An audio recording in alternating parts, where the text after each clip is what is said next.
boys, we're in the house. It's time to party with the boys. How we doing, fellas? Good. Yo, All right, Good. talk to me, Uri. How you feeling? I'm good. Just got some stuff I want to talk about. Some stuff that I didn't want to happen that happened, and then some stuff that I'm not surprised that it happened, but hope it doesn't hurt people's characters. Ooh, you got some mind babies that you're gonna unleash. How are you, Maddie? Good, man. Enjoying this shortened week after a nice Thanksgiving. Hope you guys had a good Thanksgiving yourself. Absolutely, turkey for the Canadians. Tank, my man, how we doing? Pretty good. The move is finally done. Life is trying to sort of resembling normality again. Trying to watch some more wrestling, get back to it. Yes, sir. Good to have you. Justin. All right, so I'm going to start with two things. One was impromptu, so we'll start with that. I seem to be the person who does the usually for the people whose AEW contract ends, so we're going to do a shout out to my boy Zach Clayton, aka Jersey Shore Family Vacations 24.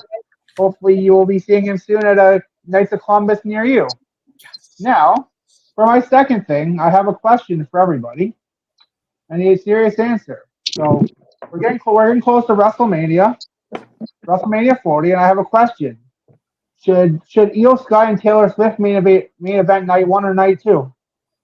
Well, I think night 1 you should have this belt split, but I think night 2 makes sense because if she follows The Rock, she can carry them that much higher. There we go. I agree. Always fun to have Justin in the house. Lots happened this week. We're gonna run through a lot of wrestling. If you watch the Fastlane post event presser, you'd get that reference. That wasn't a random question.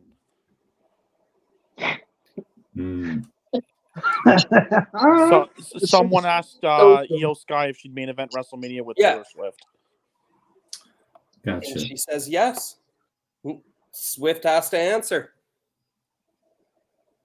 So we did some thinking and we rebranded. It was a community vote. The name means something to us. From now on, we will be known as AEZ Presents the Northern Lights Collective. We're a group of Canadians loving the wrestling, talking the wrestling, going to the wrestling, spending our money, making our opinions heard in this platform. The Collective was a group that I made probably 5 years ago when me and Uri and Breezy started doing the indies heavily. We were trying to hit out like 2 a month, it felt like at points. Some months, we even got 3 to 5 in a month. So I started up this Facebook group that we called the Smart Collective. Maddie dropped that name on me, not knowing the connection, and it just works for the history of the traveling Wilburys that we are, and having our new members, it's a good family. So we are the Collective.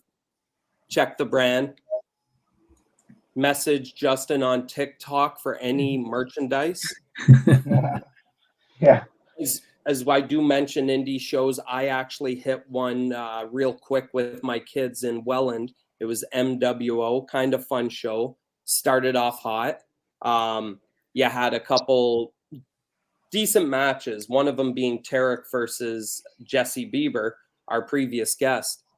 And the one thing about Tarek that I really pulled away from this is he lost the match, but after he lost the match, he was so disappointed and he was playing to the storyline so heavily from the ring all the way to the hallway. And I just thought it was great that he was going to push the character as far as he could, because he could have just rolled out, been a heel, and did his own thing. But he's playing on character work, growth, even more out of that guy. Another match that was cool was beautiful Bia from the area versus Alessandro Del Bruno. It was fun. I thought they could have gone harder, but Bia can go. Uri, you got anything on the indies lately? This weekend I'm pretty packed actually. Drummond and I have Caleb's Bucket Full of Wrestlers on Friday at the Germania Club in Hamilton. That looks sick. Yeah, that it's got just kept getting bigger and bigger. Yeah, it's got XPW star The Body on it, and former WWE, TNA, Ring of Honor, and Lucha Underground star Paul London. And then Saturday, going to White Eagle Hall in Hamilton for Greektown. That's got Homicide, former ROH World Champion and TNA X Division and Tag Champ. And then on Sunday, staying local, going to the Hague Bowl here in St. Catharines for NSW. Twist my arm. Let me ask you guys, because I know that you guys are close to the indie scene. Is there more indie shows Niagara way? No. There are shows all over Ontario now. After COVID, something happened and it was like this wait. And then all of a sudden it was a firecracker and there's not enough. You get in Toronto alone, Thursday, Friday, Saturday, sometimes on the Sunday too. Really, eh? That's just in the downtown district. Wow. Thursdays too. There's Thursdays too. Thursdays is the big one that we all want to go to. It's a lucha style show and they bring in everybody. Really? Any lucha super god, they're bringing them in. During the AEW tour of Ontario, they brought in Vikingo. Yeah. And this time they're bringing in Psycho Clown. Yes. It's insane that they get these guys, but because they filled their room on the Thursday, they don't have to change. They're right in the heart of Toronto. The fans are going to come. We're in Niagara, so we've got a lot more of the indie feels. But right now, there's like Hamilton's back with 4 or 5. Uri, tell them out what else is coming out of Hamilton. You talking about the return for next year? Yes. A1. Alpha One, if you don't know, was a Hamilton promotion that was pretty much ran by Ethan Page. There was not really anything big going on in Hamilton at the time, so he started a promotion. He brought in names that at the time were big on the indies, but not big worldwide. So you got people like MJF. You got people, Josh Alexander was on there. Who was Ethan Page's tag team champion partner? Josh Alexander. And? Oh, Cody Rhodes was on there during his indie run. He came in quite a few times, actually. Yeah. They brought in a lot of Impact. Karrion Kross was there right before he went to WWE the first time. You had a bunch of Impact guys when they were in Impact. Orange Cassidy. Orange Cassidy was there. TJP was there. Brody Lee was there. Yep. So many people. Wow. So it's going to be really cool to see them back. So what happened was COVID happened and everybody shut their doors. About 3 to 6 months happened, and then shows were just going crazy and everybody was popping off with a show. Maddie, go ahead. I was going to say, so when is this? That sounds amazing.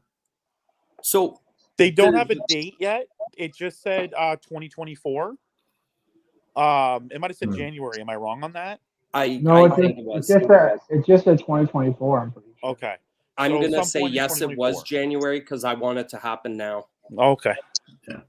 Well, bottom line is I gotta join you guys for an indie show one time. So there's the Don Kolov Arena holds a bunch of shows. They're in Mississauga. Don't go up to the Brampton show unless you're into that.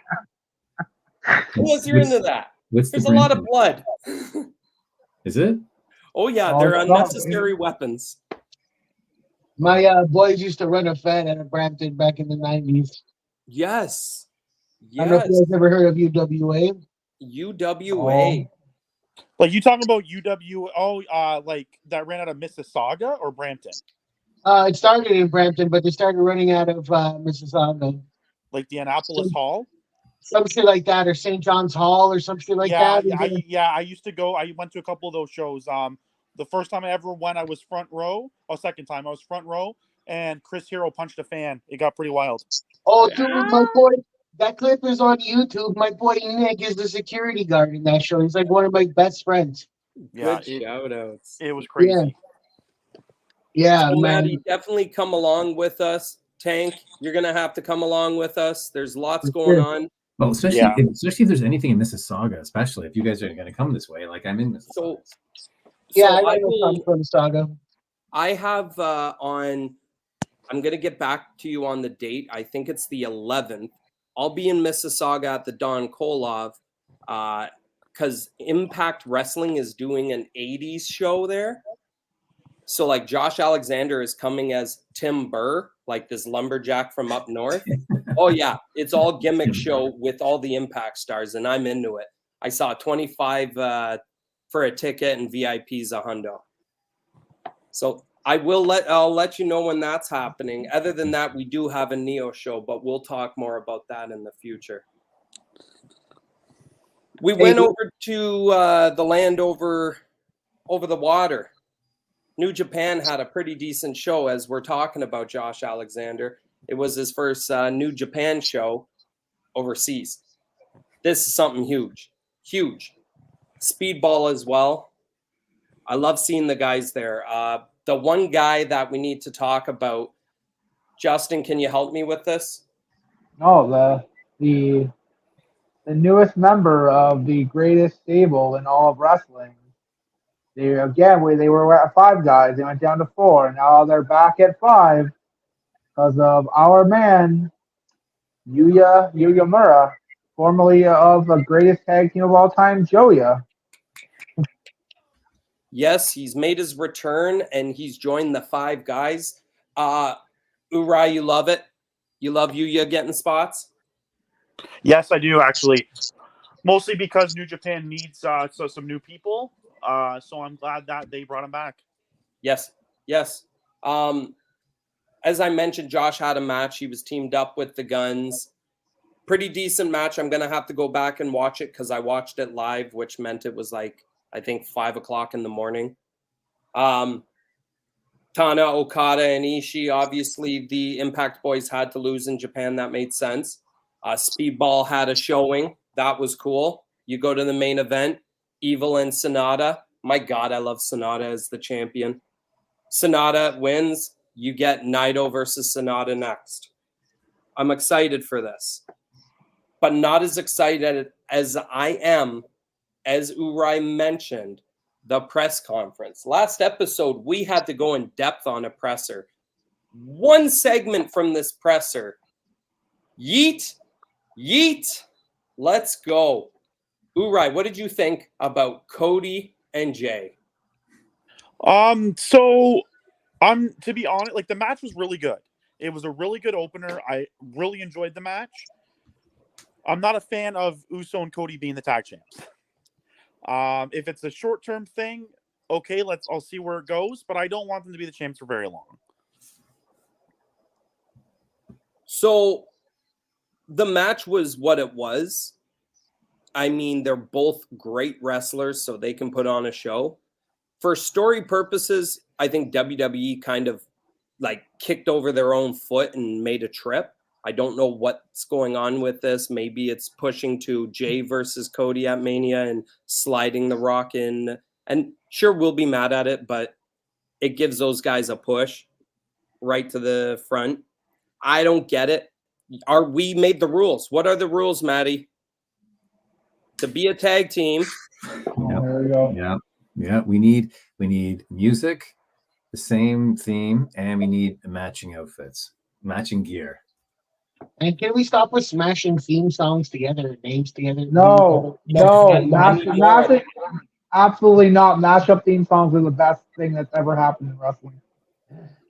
Yeah, I wanted a sandwich of what the hell? It's the same song and it's just faster? Oh, yeah, that's all about the... Yeah, no, I'm into it. I don't mind the combined anthem themes. I don't mind that.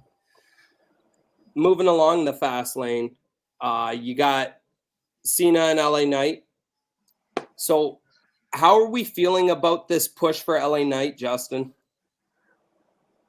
I mean, he's really, really over. Part of me wonders if he's just over because it's a catchphrase, but I mean, every wrestler ever somewhat over because of a catchphrase. So I just want to know where they're going with it because like he's not a spring chicken. You got to give him at least some title eventually. He should probably have had the United States title by now. But yeah, I mean it's LA Knight's over. He's the top merch seller. Okay. So we're behind it.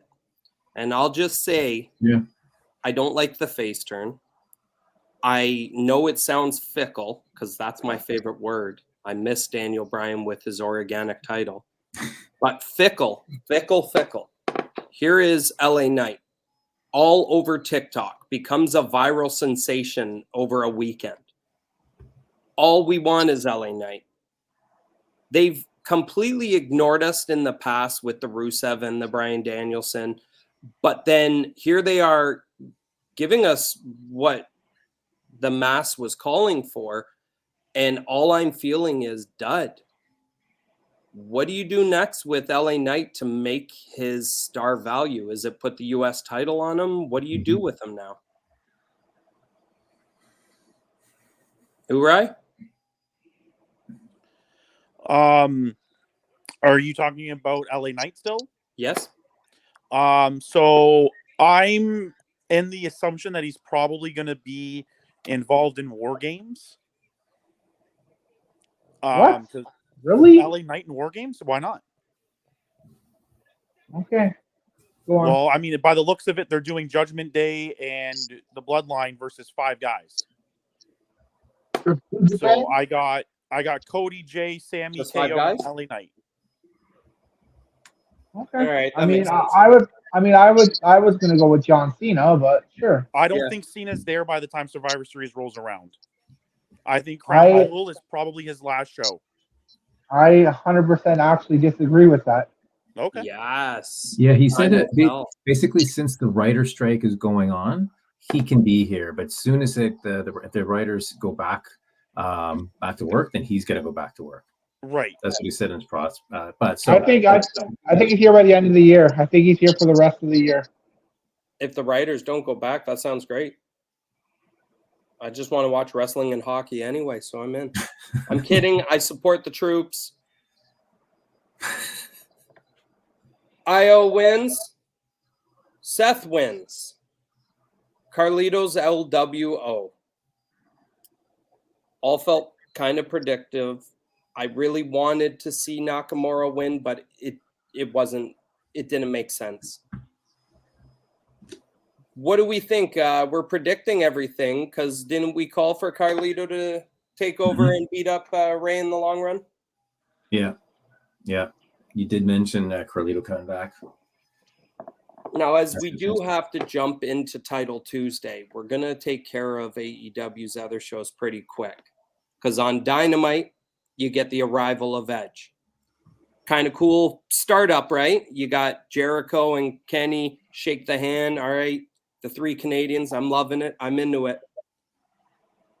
I really want to see, obviously, I don't need to see Edge and Jericho. I'm good on that. Actually, Renee was there too, so it was 4 Canadians in that segment. Oh, yes. Shout out. That's what he said. There should be Molson's and maple syrup. Yes. Always good stuff.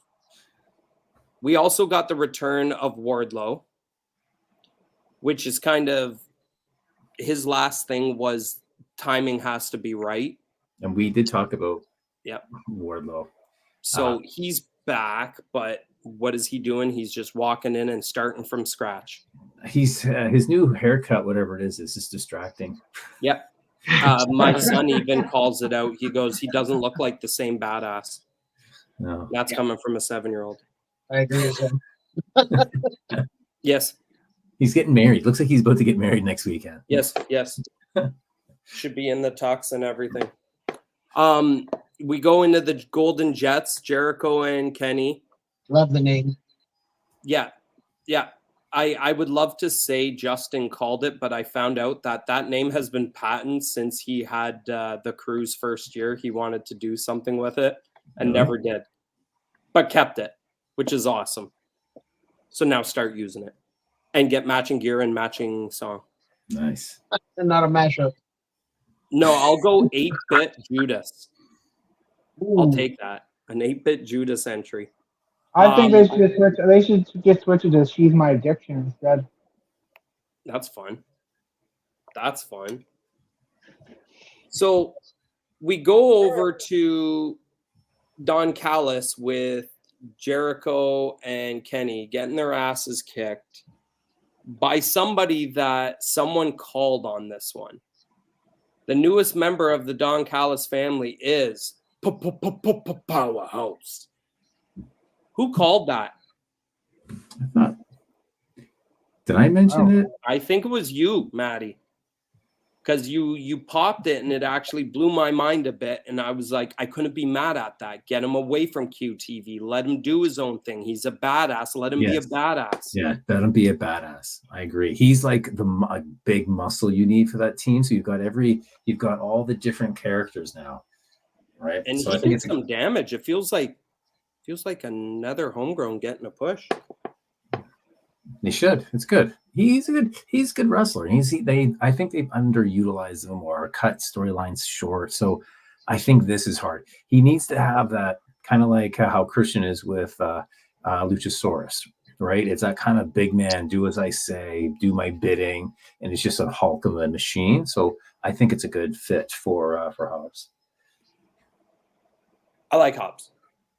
Always like Hobbs. The most important part of this show was the last main event spot where we got the Father of the Year and Edge in the ring again. It's time. Justin? Yeah, it was. What did Christian say? I mean, Christian said what. I mean, I don't want to say what all of us were feeling, but I mean, maybe myself and Uri. He told Edge to go fuck himself. The disgrace. What a heel. What a heel. There is so much happening without anything happening. Just by Edge walking in the room, there's instant storytelling on every front. Look at just from that start of the segment with Kenny, the look in the eyes, the shake of the hand. All of a sudden, we're all going, yes, yes, yes. It's going to happen everywhere he goes in this. And I'm here for the ride. Yeah, but it was funny because did you remember when was it last week we were going around saying like, "Ooh, who would be a good matchup with Adam?" And then when he was on the mic, he went through and kind of rhymed off about like guys that he'd like, and the crowd was popping. So it was funny because everyone, I guess, was thinking about what the possibilities were. But that's the fun part. That's going to be a fun game to play. We could run through Rampage, but I won't. Collision. Couple hot spots that ran through that. FTR and Big Bill and Ricky. Uri, where are you on this one? I'm in. Yes. I'm in. I think it's about WWE. time Ricky got like a legit title. And I think Big Bill was owed it as well. I mean, he was getting more and more over on his own. He didn't need the firm anymore. He outgrew them. So I was in. I was shocked it was a squash, but I was in from the get-go. I don't understand it. Yes. So where was the build-up? Where like they did all this like I don't know. It felt like it just came out of nowhere. This thing felt like a WWE move. Throw the titles on a pseudo tag team. They explained it because they got a win in that 8-man tag. That's why they got the tag title shot. Yeah, because they got to win in that 8-man tag. So they did explain it. I agree about the team. But I think it was done, to be honest, because they started the show at 7 and they wanted to give that shock factor because they knew Fastlane was starting in an hour.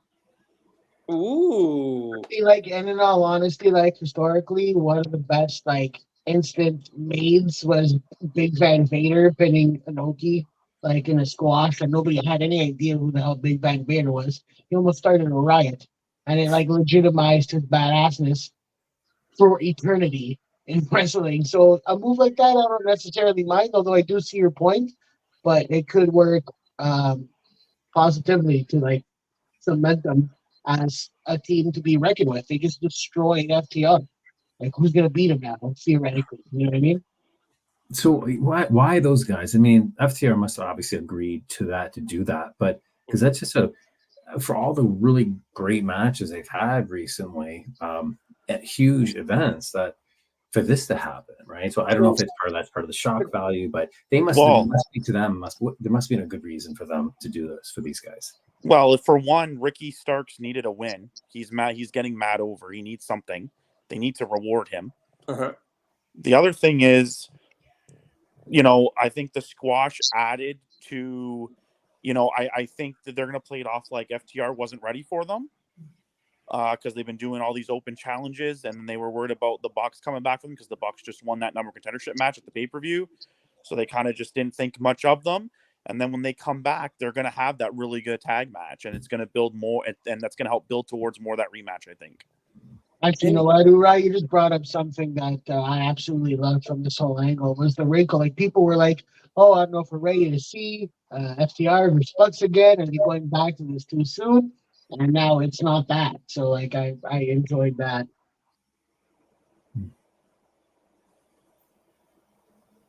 The thing that I really enjoyed about it is they're strong. FTR is still strong. They played on this injury to the point they had us all until we saw that tweet that he's not actually injured. Those ribs look damaged. And even if they were just hurt, he took some extra damage to be played out. I mean, Cash Wheeler looked like he wasn't able to compete. So it was 2-on-1 and two hot guys right now running the show. I like to believe that we talked about the rub, and I'm looking at Big Bill and I'm smelling his match against Mox and everybody he's faced, MJF. For some reason, he is catching those rubs and he's getting hotter and hotter. So I think him with Ricky worked. It was a good idea. At first, we didn't know why he was doing manager stuff and it didn't make sense, but now it works. And you literally put together a team that can now be against the Acclaimed or anybody else that walks up the Bucks. You believe in it. It's Shawn and Diesel. Yes, I was just about to say that. Now I'm going to pause this segment and bring it back. Much anticipated bangers of the week. The next match on the show was my banger of the week without a doubt. I want to tell you, Kyle Fletcher and Bryan Danielson kicked the living shit out of each other. There were so many high-powered Japanese-style killer moves that Bryan took, and there were points that I was like, I wonder, he hasn't put anybody over in a while, like with giving somebody a W. I wonder if he would do that. He's not a tag team partner, and it actually had my brain working. A couple of times I jumped up and thought it was over.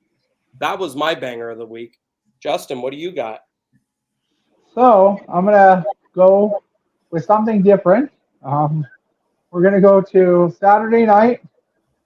We're not going to WWE or AEW. We're going to the Atlantic City for Game Changer Wrestling's Fight Club and the Art of War Games.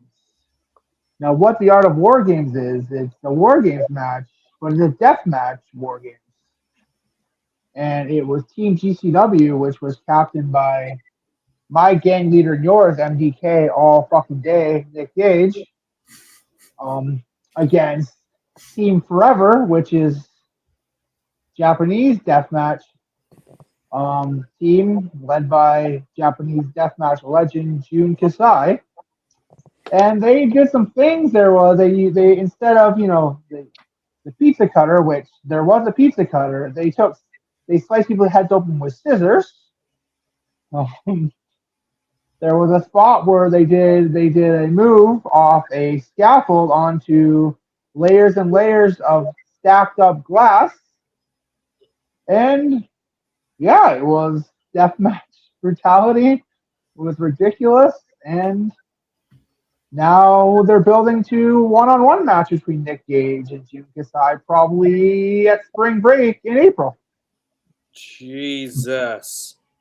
And that ends the banger of the week. I don't want to do this show anymore.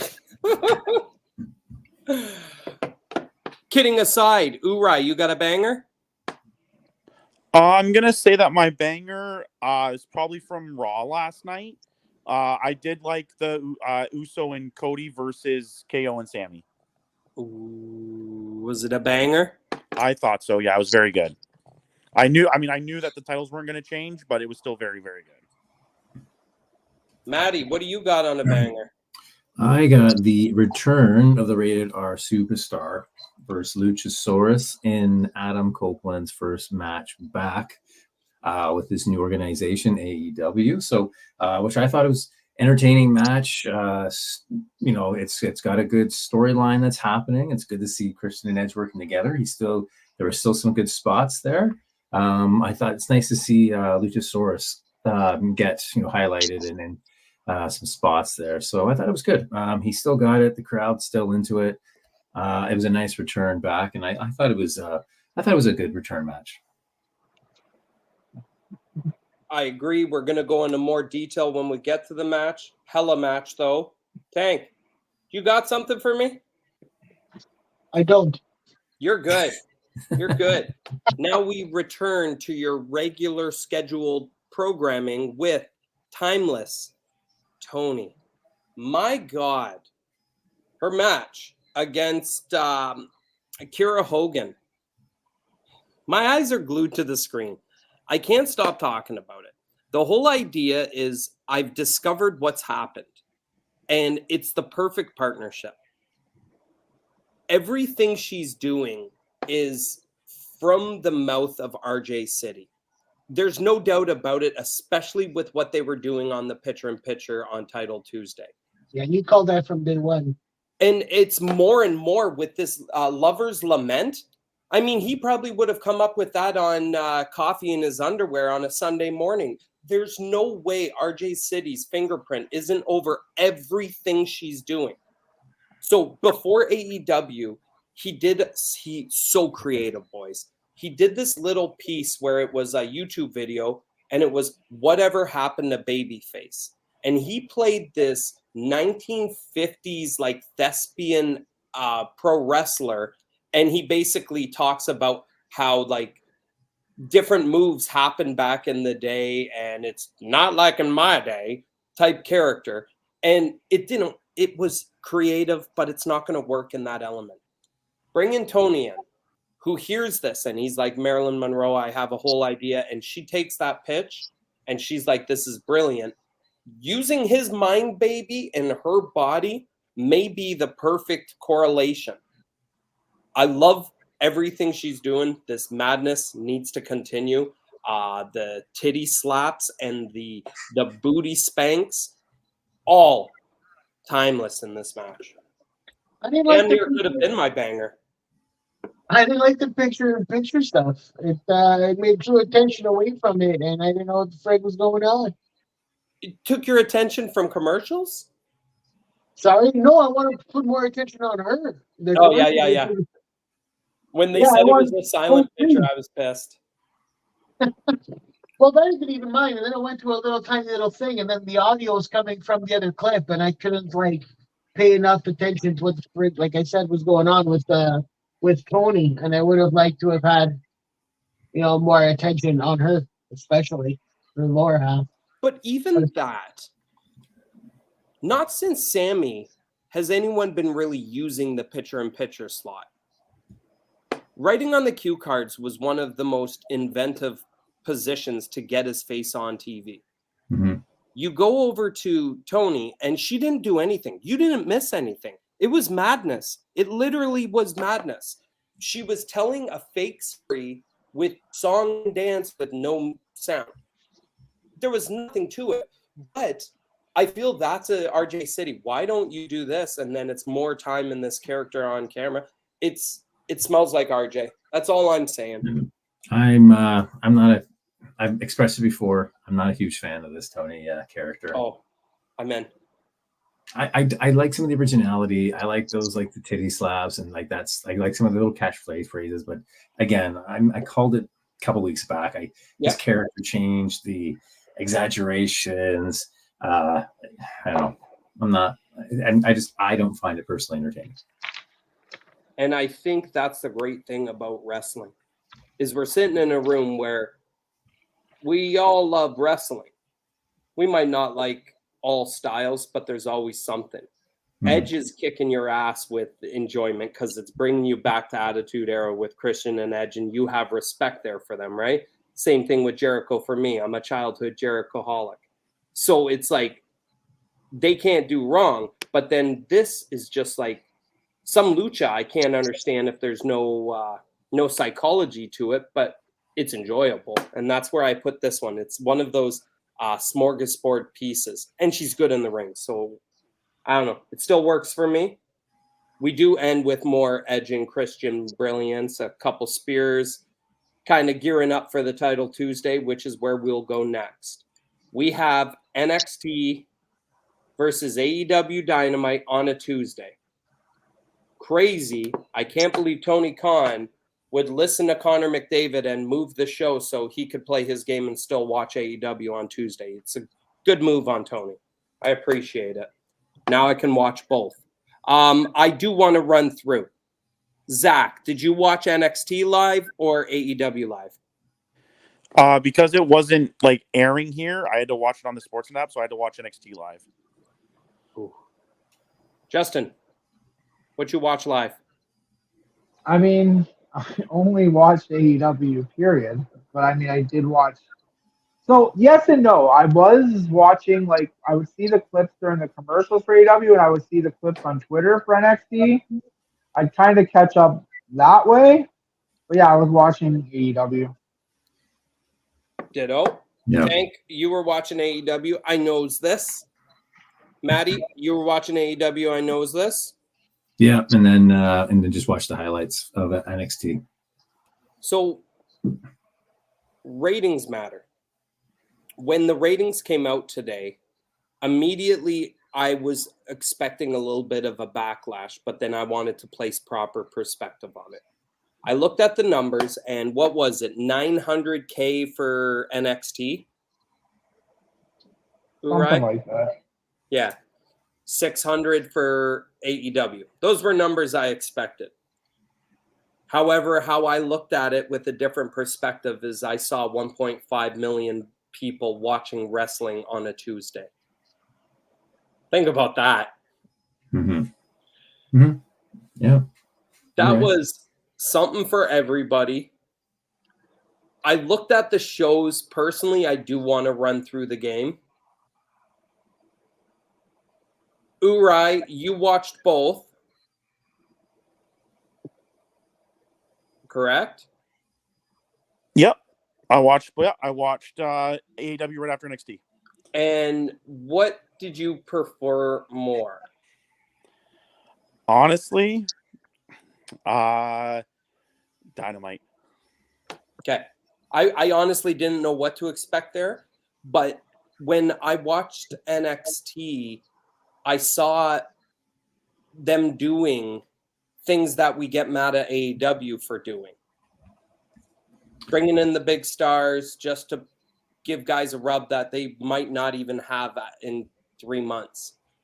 I don't think all of these characters showing up really did much. I don't think it was a great stunt.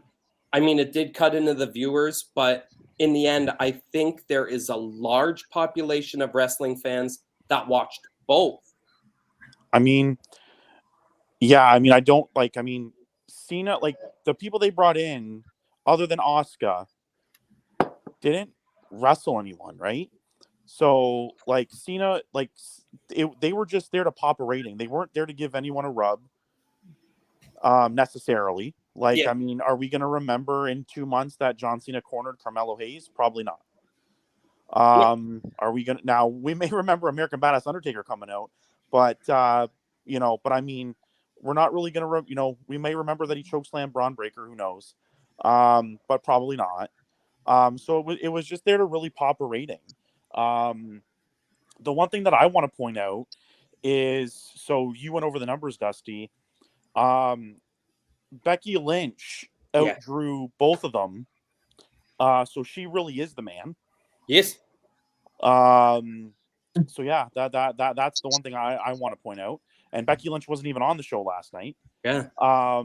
But no, it was the matches on both, like the match on NXT were all really good, especially the Dom and Ilya Dragunov match. That match though, that match and the main event were very WWE booked. Some run-ins and that kind of stuff. But the show was really good. Dynamite I thought was better. Yeah. But the shows were both really, really good. And Cody was there as well. He was the GM for the night. He announced that the men were going to have a breakout tournament. They were bringing back the Dusty Rhodes Classic. But he had a couple segments. I think he had one with Tony D'Angelo and Stax, and it was good. But I mean, no one's going to get the rub off that. Those guys weren't there to give a rub. They were there to pop a rating. There's a difference there. And as funny as it is, you just pointed it out. Becky showing up and having a badass match and a change of a title. That was huge for the ratings. Taker, John Cena, LA Knight, and Cody don't top it. Does Did I that tell you say my- they want wrestling? Say that again, Dusty. So you have Becky come over and wrestle. Great match. Do it again. The ratings are up above 1 million. You bring in Taker, John Cena, LA Knight, and Cody, and you don't break 1 million. Well, to be fair, Becky, the episode where Becky won the title that I'm talking about, only her match broke 1 million, not the entire show. So we would have to get like a breakdown. That's fair. But I don't believe that I don't believe that any of those segments probably drew 1 million because no one knew when Taker was coming out. No. So the only two that were really advertised was Cody starting and Cena's thing. When we're talking about numbers, something that I saw before we came on was Eddie and Minoru had 77K in like the first chunk of time of airing. I mean, but Brian and Minoru had 92 when they did that. So that's cool and all, but I questioned when Tony was going to do that in the first place because it didn't really work out to his benefit the last time. It was a free match. Say, hey, we're going to show you something. Wrestling. Let's talk about that match, though. Hold on. Can I tell you my two favorite parts of NXT first? Okay, go ahead. So my first was when Braun Breaker told John Cena no one was there to see him, and John Cena goes, "Wait, they can see me?" Yeah. And then my second favorite is someone posted a clip of Dominic giving a chop to Ilya, and Rhea tweeted back, "Hey Dom, can you hit me like that?" That's it. Yeah, from NXT, I mean, had to listen to Cody. The one thing I took from there that I really got excited for was Ava Maivia. Ava Raine? The Pebble. The I Pebble. don't care. It's Maivia. I know her dad. Can't kayfabe me. I know it. You know, you can give her any type of name. I'm still going to call her who she is. Isn't that right, Brian Pillman Jr.? I mean, Lexis King. What a horrible name. Is that what his name is? I like the name. I like the name. How do you take the Pillman name away from him for any name? First time. You're butchering him again. I disagree. Why? Not every guy needs to have the name needs to have his last name. So And he explained it. Okay, He explained why his name Oh, changed. I get it. All right, that might be right, but this is not somebody who's like loaded with charisma and like an amazing wrestler. Like I watch his whole MLW run. I watch his run through AEW. He's mediocre at best. He needs his father's name to really profit love, in my opinion. Ooh, I So like let me that. ask you this then, Tank. How did you feel about the Usos when they started and they weren't called Jonathan and Jimmy Fatu? You're They asking should have been. You're asking the wrong guy. I've never really liked the Usos. Right, but the thing is that I when was they mad started, that it wasn't Harry Smith. when when they started, they didn't have their dad's last name, and they weren't what they are today. Yeah, but they're the Usos, and we know. Yeah, but the I get Usos that, have a but he's different. also Lexus King, and we know because he said who he was. Actually, one other thing, the Uso name is kind of like tied into that entire family, though, because they all use Us for what they use it for, and blah, blah, blah. But and- we didn't know that before the Usos became a thing. but We didn't, no one was calling each other Uso or Uso on TV before Jay and Jimmy. Not That's on correct. TV. But not anywhere. We didn't know that was a thing. No, we weren't attending Thanksgiving dinner with them. we Yeah. weren't there. We weren't there And I mean, why does Roman not have the last name Anoa'i then? because he's drunk. Okay. That's the I don't know only. why Roman's there whatsoever. Roman, to me, is the embodiment of everything wrong in society. I think you're definitely wrong on that, but that's your opinion. I won't. Hold on. Break that down. I might do a wardrobe change right now. Hold on. Roman Reigns is what's Like that. wrong with society. So very Go ahead and simply, explain that. very simply, he's the guy that never really earned it, never really deserved it because of his name and because he's a pretty boy. He was given the world. He was taught how to wrestle in the main event with guys like AJ Styles. And I'm supposed to have respect for that? I don't think so. That's a hard pass for me. No, hold on, Zach. Hold on. Yeah. Finish up. Yeah, that's freaking basically it. Like, I don't know what else to say. There's so many wrestlers that you guys see on a weekly basis, more so than somebody like me, that you know that deserves that spot or should be in some kind of spot that guys like that are taking up for little to no reason. Okay. So, before you go into the Zach, with Roman Reigns, he's got absolute John Cena syndrome. He's not for us. And I think there were times that he was for us. He's always everyone's for you, Justin, when they're cheese balls. We will not disrespect my tribal chief. Yes, I'll always disrespect Roman, but he's always been a good wrestler, and he was given top guys because he was a family relative and he was a great wrestler, and he got a really good. This is a good example of the rub. Now we refuse to accept him because we were sick of what they did with Cena to us. So it's fair to have that assumption. But his match with Brock is still one of my favorites. The Mania match where Brock took that corner post. I'm not a big fan of either of the guys, but that match had me at the edge of my seat. So I feel like you can love them, you can hate them. I don't agree with what's wrong with society because McDonald's exists. It was put out there to get your children addicted, and we were those children, and now we still drive by a McDonald's because we have that childhood joy. So I never saw it with John Cena, but I can see it with Roman Reigns because I have a son. He likes certain guys that I don't like. One very small thing is he was also super duper protected to the whole Shield thing, and that really got him over, and that was off the backs of Moxley and Rollins. But that didn't get him over because most of the fans were still booing him. The only thing that got him over, and it's fact, is his cancer. Yeah.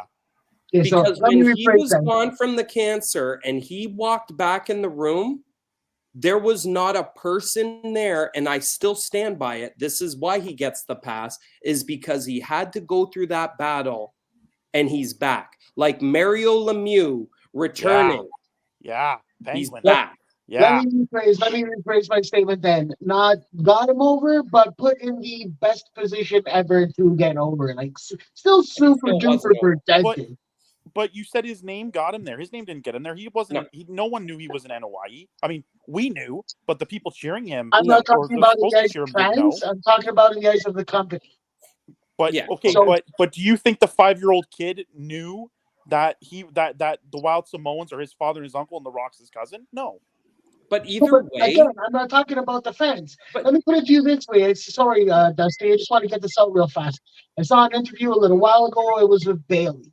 And Bailey was talking. They were talking about girls like Charlotte and other girls that had me, and what the difference of getting to WWE is. And she basically said, in no uncertain terms, they do all the same hard work that all the rest of us do, but they know because of their last name, they're gonna get a look by important people, while we don't. We go out there and we work blind, and we hope to God that something works in our favor and we get signed. Do So you think Reigns that was was a always kayfabe in there? that position. Wow. Reigns could have So- failed all day long and then just went back later to his name and get into WWE and have a career. And because he's a pretty boy, my niece and my sister started watching wrestling with me because they adore him because he's gorgeous, not because he's a good wrestler or he deserves to be in that spot. Any of them. So let me ask you this then: was Curtis Axel a better wrestler than Roman Reigns? Yes. Because And I after think he watch- was. Hold on, but I think he was. Yet he wasn't pushed because he couldn't get over. So And they put the Intercontinental title on him. there's one name that squashes this whole thing because repetition exists in all forms of entertainment. When Is it it gets Bruce to Hart? fan base, you're going to repeat it. The second generation superstar is always a recipe for success. When you start with athleticism, you get recognized. If Roman didn't play for the Edmonton Eskimos and Ken Johnson didn't play for the Calgary Stampeders, And Angela Mosca didn't play for the Hamilton Tiger Cats. and they had easy access to training. Now, they're going to get hands up. Nepotism does exist, and he definitely got winks. But the fans will not let you stay if you are not that good. And the fans are not just the 18 to 40s. The fans are from the very first child that walks into the room and sees WrestleMania on the TV, all the way up. So I think I have a counterpoint for that as well. So, like in the music industry, right? The reason why they play songs so many times over and over again on a repeated basis is to drill it into your head. Yeah. There's a term for it. I don't remember something like that. It's essentially the same with Reigns. And it was the same with Cena. They pushed him down your throat until he eventually got over. They kept putting him in better positions until he eventually got over. Well, But to be that's fair, what Cena they did got with over on Hogan. his own. Before we continue with this, Tank, if you're talking about Taylor Swift, I'm going to cut you. Whoa! And I'm going to jump on that, Miley Cyrus. I mean, if your father is somebody in the business, like if I am in the wrestling business, I'm going to give my kids a push. We see it in promotions all the time where the promoter pushes their son to the point that they're in the main event nonstop. Or And, daughter. hey, Or you the I gotta wonder daughter. who you respect could. I them in want. the wrestling industry because we get people like The Rock and we get people like Randy fucking Orton. And in 10 years, I do feel like people will be mad that you don't put Randy Orton on a Top 5. top 5.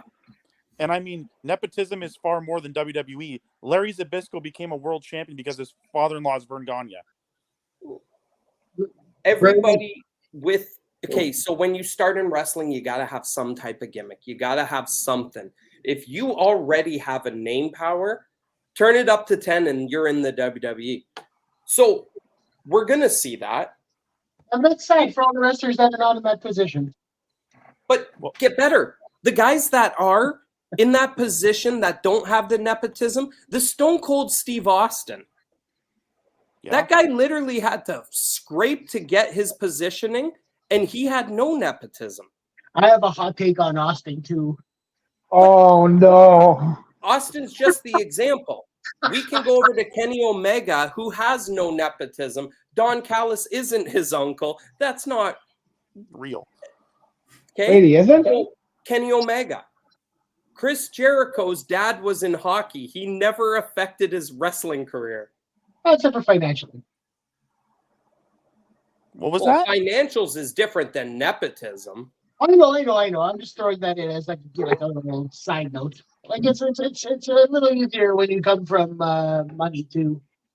Oh, that's I don't know. I don't know if Ted Irvine was making that much money playing for the Rangers. You know what? That's a good point. He was a force-fight scrapper. I never even heard of him before. I heard of like Jericho before I heard of his dad. That's for sure. Terrible Ted? Oh, that's history. That's Rangers history. So real quick, the Stone Cold thing is basically he was in ECW at a time, and he basically took Mikey Whipwreck's whippersnapper, Yeah. and Oh my God. And he stole Sandman's gimmick start to finish. Okay. Oh CM no. Punk did it I to just put it Kenta. on a bigger screen, and honestly, the guys wrestling is littered with these kinds of stories. But that never gets talked about, and there's a lot of other examples that get talked about, and it kind of bothers me that never gets pointed out. But that's the tongue in cheek. We know this. It's the same thing with Punk stealing everything from Kenta and walking in as a fully made wrestler. But Brian also took the Boo Psycho knee from Kenta, didn't he? This is the whole point of wrestling. If it gets over with you more than it got over with the other guy. You think Ric Flair was the first Nature Boy? No, he wasn't. It was before him was Buddy Rogers, and before him was Gorgeous George. Woo, woo. What like did Gorgeous George use those the stories get Nature talked Boy? about, and Austin gets a pass. No Yeah, one talks about Austin, it. can I tell you why though? Please. Who were okay, and I like Sandman and Mikey Whipwreck. They were two of my favorite ECW guys. Yeah. When you look on the history of wrestling, who were Gorgeous George and Buddy Rogers compared to the Sandman and Mikey Whipwreck? Well, I don't know. They're out of time signature, like whatever, because like those guys historically are huge, while these other guys are just mid I card. disagree. You think I Gorgeous think George Mikey Whipwreck has value. Say that again, Dusty. I think Mikey Whipwreck has value. I think ECW's too far gone that every single one of them is a legend in their own right. I'm not saying that they don't have value. Era. I'm not saying that they don't have value. What I'm saying is when you look at pro wrestling as a whole, the Sandman and Mikey Whipwreck, based on history and based on what is told to us, not just by WWE, they don't hold up to Gorgeous George and Buddy Rogers. Yeah, and I can disagree with that. Oh, okay. No, I have to. Mikey's match where he won gave me so much emotion. Most 80s to 79, 78 stuff doesn't hold value to me. It only holds bases. So in my head, when we remove ourselves, there's no bias. 30 years past, ECW's dead and gone, and it has its gods. Mikey Whipwreck and Sandman hold that value because that crowd was just as hot as any room that's minus MSG, any room that Gorgeous George was in. I get that, but I think the brand is hotter than the guys, and that's the difference. But I think it's past that. I think we're at that point in life where those are oldies. Like my kids aren't going to look at ECW any different than they're going to look at Gorgeous George. And that's where I'm saying our minds are stuck because we experience, so there's bias. If you remove the bias and you take yourself and put it into, say, a child's brain, when Levon's 20, he's not going to look at Gorgeous George or Sandman. He's just going to look at them as wrestlers with different styles. Their history, they're in that. And Whipwreck is one guy. If you go and research, you're going to have to research him. But let me ask you this. Does wrestling change because Mikey Whipwreck is in it? No. No, because he was a part of it. Wrestling doesn't have to change. But it changed because Gorgeous George was in it. And that's my point. There's more, like...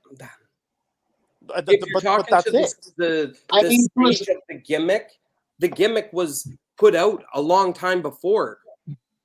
Gorgeous George was really the first of the gimmicks. There wasn't really a whole lot of gimmicks before Gorgeous George. But then you see if there is no Whipwreck, there's no Stone Cold, because if you can say that, then he did change wrestling. The Stone Cold. Whoa, I like this. Well, to be fair, if you ask Austin, he didn't get the stunner from Whipwreck. He got it from Michael P.S. Hayes. Okay. Who showed it to him in WCW. Wouldn't you get the beer story if you stole something? I'd want an alibi if I stole some shit. That's for sure. Okay. Oh my God. But if he's telling the truth, if he's telling the truth, because we don't know for sure, we weren't there, then that still happens.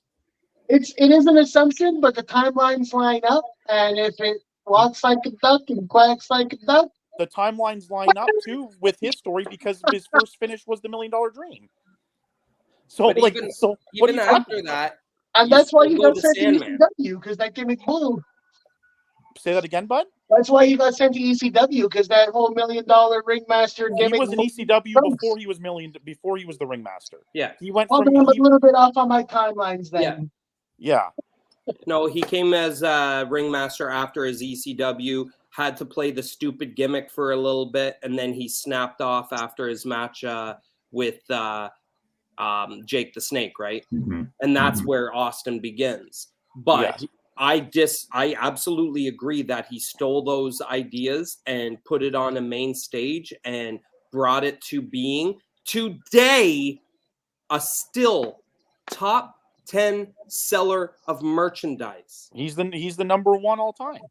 So you can't, and I do not disagree. You don't take anybody out of the equation, because if you're going to talk the brand, you're talking the guys. And Whipwreck's story was one of my favorites, and I know it was yours because it was the guy that shouldn't be there, the fanboy that shouldn't be there, and he gets that W, and you couldn't believe it. And every time he's getting beat, and you want him, he had that story. Tommy Dreamer did it a little better with the acting stage of it, but Whipwreck is the one that I liked because I didn't want the main event guy, minus Taz because he suplexed everybody. You didn't want the Roman Reigns.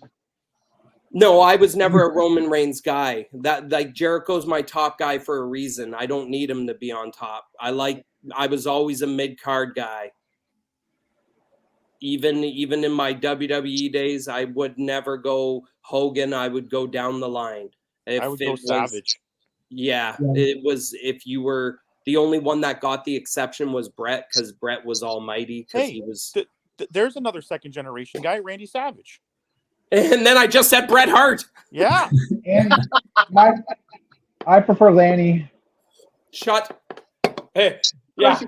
And Bruce. I also prefer Bruce. Bruce. Okay. Who do you prefer? Bruce Hart. Frickin' Poffo. Nice. Oh, and Bruce Hart. And I prefer Bruce Hart. No, you don't. So we're talking Dynamite, and we got a little off track, but that was fun, and I appreciate it. You're welcome. It's delicious to understand that perspectives exist. And when you have somebody that can actually give you a conversation out of it, it matters. I appreciate the idea that Roman is what's wrong with society today, because that opens up a lot more. There's nepotism involved in every workplace, and you can see them getting over. And I can understand the frustrations because I've had them multiple times. But it's just wrestling. It's my favorite part of all of it is you can let it go and go on to the next match. I can't. You're going to. It's the perfect analogy for life. You pick a gimmick, like you said, you put in the hard work, and you hope to get a good run. Yes. I don't know. I mean, I'm enjoying my run right now. I'm with a good roster, and we've been taking over some shit, so I'm happy. I also have many gimmicks at the strip club too. Yes, you do. The millionaire. So all right, so Dynamite. Dynamite. Eddie and Minoru. It was fun. Come on, Justin. We love Minoru. That almost changed my banger of the week, but I mean it didn't have scissors, so I couldn't let it slide.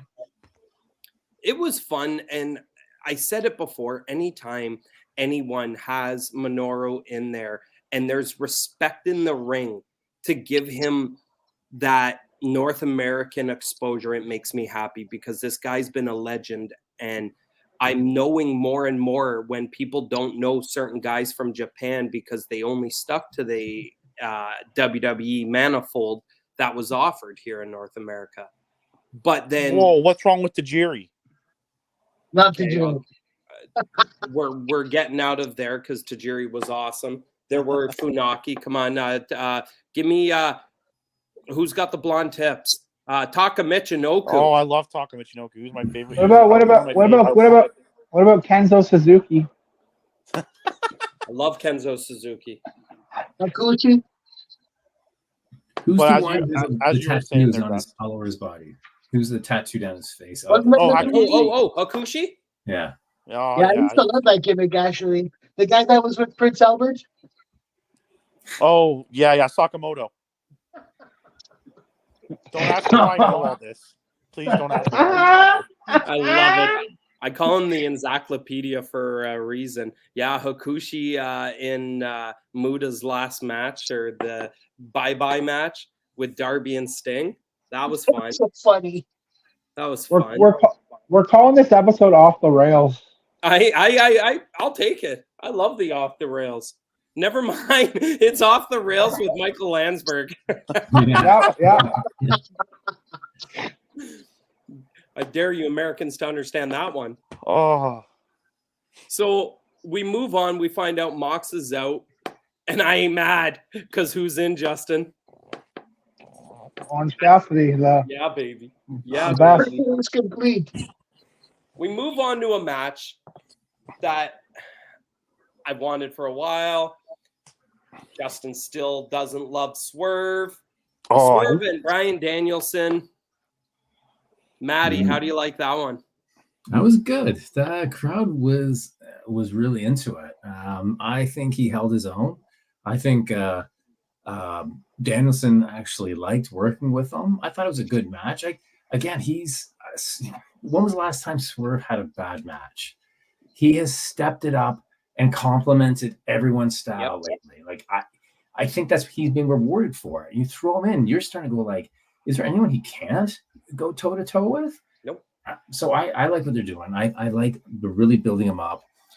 I think there's definitely going to be a title soon for him. I'm not sure what, but definitely he's drawing a lot of eyes now, and they're being consistent with him because they've been kind of up and down like with him and his team and like whatever the embassy's kind of changed and all that kind of stuff. But I think it feels a little more like legit right now. I absolutely agree. Justin does not, but we don't care. I do not agree. You do not agree. So here's you the thing. do not agree that Swerve is one of the most. Oh, that's what I agree with. That okay. You know I'm not a big Swerve guy, but I'm gonna have Swerve's back here for a minute. Yes. Okay. So Swerve beats Hangman at Wrestle Dream. Yes.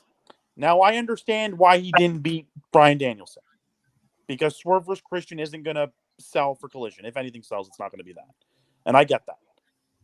So he loses to Bryan pretty much clean here, which I think doesn't really do him any favors. It's not clean. It was clean because when Hangman came out and distracted him, Bryan rolled him up and he kicked out of the roll up. So he did lose. Yeah. But his the mind games were there. So hold on. So then he's gonna face Hangman again. Presumably we'll say Full Gear and he'll lose, probably, because Hangman needs that win back. So at this point, let's say he does lose to Hangman. You're now not being consistent with him. You've now given him a win that he needed and then took it away ×2. And that's you're not, and at that point, where does he go? Because if you just throw him into a title picture after that, he hasn't done anything to get there. But you're fabricating this entire scenario on if he loses. What if he wins? I was just listening to a podcast that was saying that they think they're building him up to be the next contender to MJF at what's next? Winter's Coming or something? Mm-hmm. So okay, maybe he wins the Dynamite Battle Royal then. And maybe they do it that way. Eventually Hangman's gonna beat him. Because 9 times out of 10 the babyface always comes out on top in one scenario or another. That's the way things always worked. Now, one thing I had to say to Justin during the match, the crowd was loud for Swerve, were they not? Yes, and they're loud for Swerve. And they seem to be getting louder and louder. And at first, Zach, I agree. I get mad when you push somebody and then you give them something and then you're back to square one. But in that press conference, the one thing they kept saying is he's a guy that knows how to do business properly. So he's taken these L's. And what if this is the reverse babyface run, where everybody wants him to win, even if he's a heel, but he's not getting the big wins? The Hangman win was a big win. Now it's gone. Now you're building up to have the rematch because he cost him the match and then he cost them the match. We'll Right. get to it. But story-wise, that's where it's going.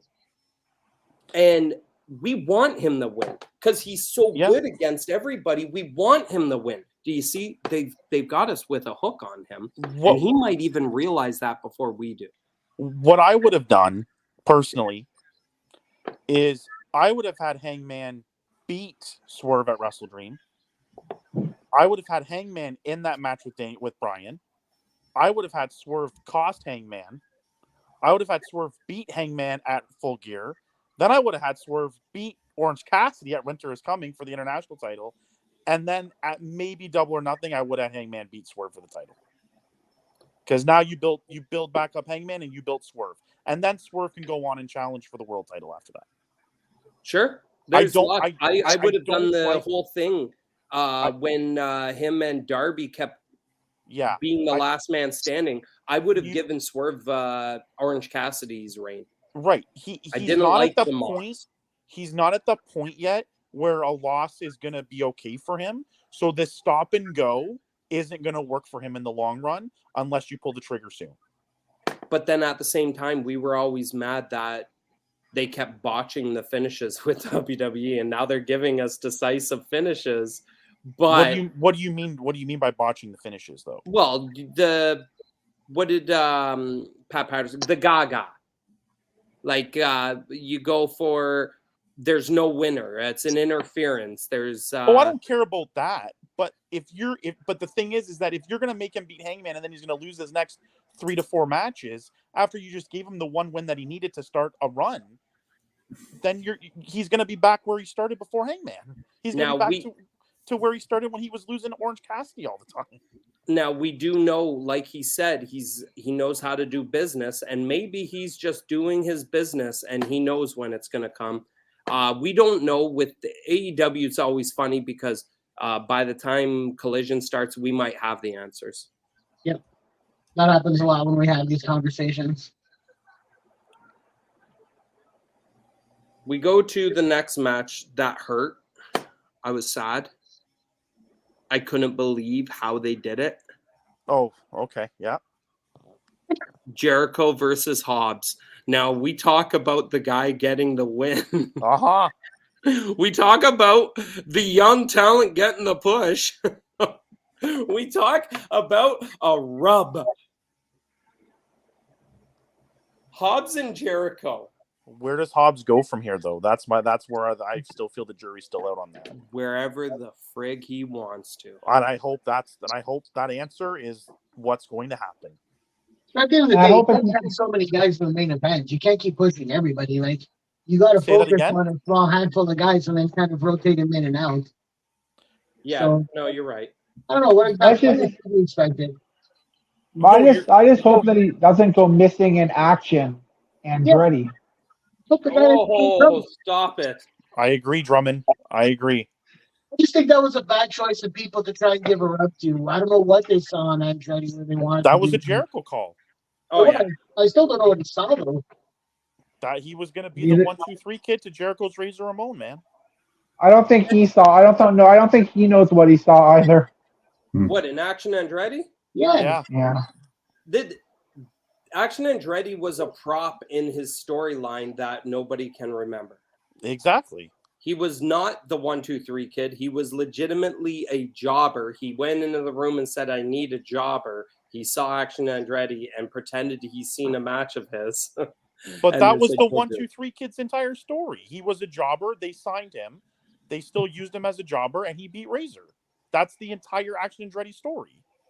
But I think 1-2-3 kid was a little more highly scouted than or thought of than Andretti when they decided. Was he? I don't. Yeah, no, they were in the same city in which he lives. From my understanding, that's why Hall and Nash took him in and wanted to put him over and all that stuff. It's because he was like a young up and comer. That's my understanding. I might be wrong, but that's but you said it right there. You said he was an up and comer, and Razor wanted to put him over. Action Andretti was a young up and comer. Jericho wanted to put him over. Yes, but like I was saying, I think that at the time, 1 2 3 Kid was seen in a better light within the Yeah. company than Andretti here. I I get what you're think saying. depending on the city, they could have picked anybody for Jericho. He said he wanted a jobber. That's the one they That's selected. not what he It said, wasn't. though. He himself said that when he first saw Action Andretti on a dark, he told Tony to sign him, and then they had him sit at home for 6 months until Yeah, Jericho was ready for him. Jericho said that himself. It's the exact same story. Because he needed a jobber. He found a jobber. He didn't do research. He's too busy for that type of shit. Is I'm that gonna Going make and it looking up. Well, if we're gonna believe that Stone Cold stole the stunner from Whipwreck, then I'm gonna believe that Jericho knew who Action Andretti was. And you also know that Jericho trained in the dungeon with Stu. But if you read Jericho's book, that's not a Jericho thing. It's a Yes, character thing. No. If you read his book, he'll tell you that he's trained at a school that Bruce Hart was supposed to do that Bruce Hart Yeah. never did. But there's It was character that says WCW. he's been in the dungeon. It was WCW that said he was in the dungeon. And he's carried that today. Well, he said it on Dynamite recently. I think before that, I've never heard him once say that. Yeah. But yes. No, and that's right. Because I think And Paul White is Andre's son.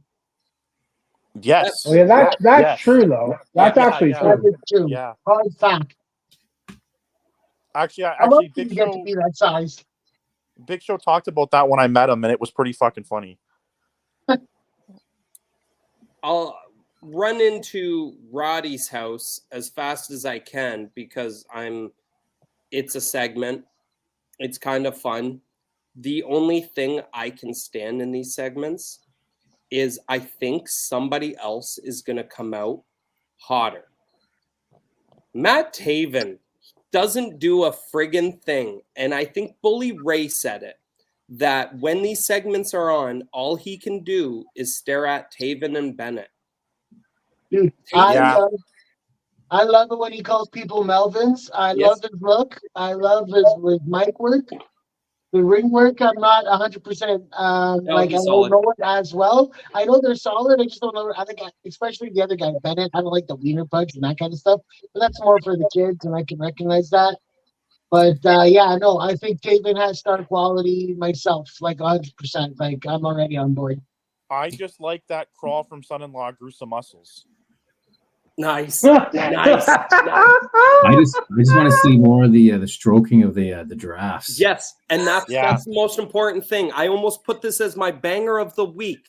The introduction of the newest member of AEW, Jeffrey the giraffe. the neck strong giraffe. Rick That's- Strong.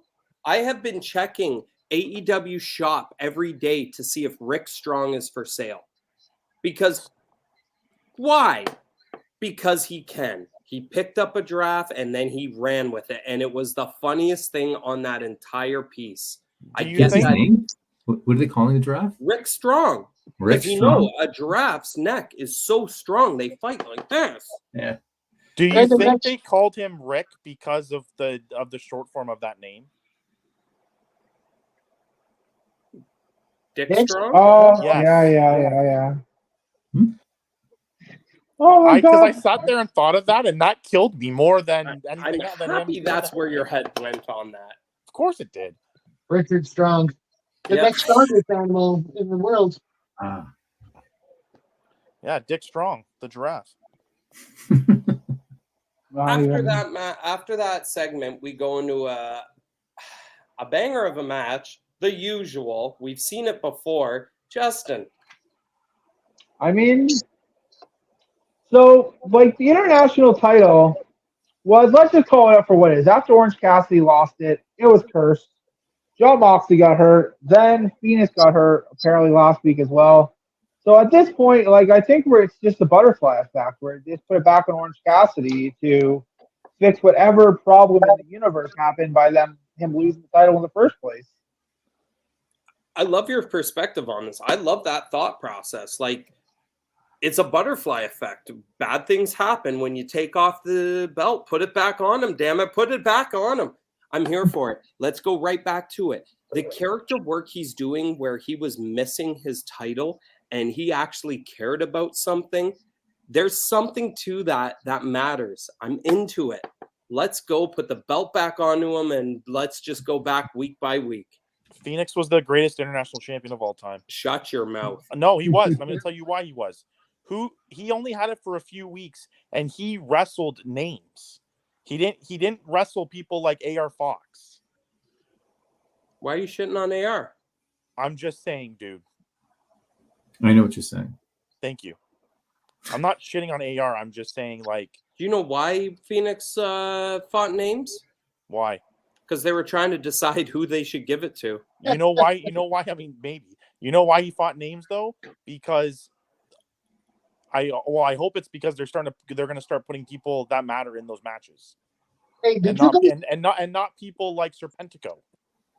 Serpentico's a solid contender. Oh, yeah, okay. I miss waiting for when are they going to give a title shot to my boy Slim J? I'm gonna tell you this, and I'm gonna use this as an example, and I don't know if anyone's gonna remember this. Yeah. But there was a Raw in like 2000, I want to say, where Triple H defended the world title against Taka Michinoku, and everyone was like, Taka's gonna lose because why would he win? And Kai and Tai went and hired the APA to stop outside interference. And there was that split second in that match where I think there was a couple where you thought Taka was going to win the fucking title. If they did that on AEW, I wouldn't care who got title shots, but they don't. And that's the difference. I'm all right with it. So what you're saying is they need to bring in the APA. You got it. Yeah. the new APA? Hobbs and who else? Hobbs and who is the new APA? Wardlow. No, Yeah, Hobbs and Wardlow. Let's book it. Yeah. Okay. That'd be Oh good. my God. Give Ron Simmons a job and he just walks in between them and has his they'll change it to the EPE. Yeah, the meat locker. Hold on. But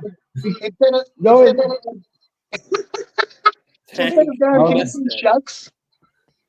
yeah, that was me my joke too. To be honest, I'll say they would have to change the damn. And I mean, Shucks was pretty good.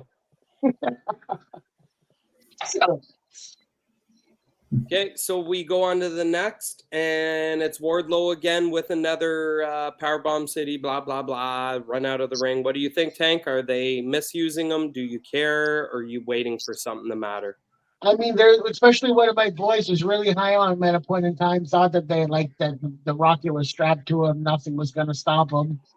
And then, poof. I don't know what they need to do to rebuild him. I don't know. They get this like back to MJF.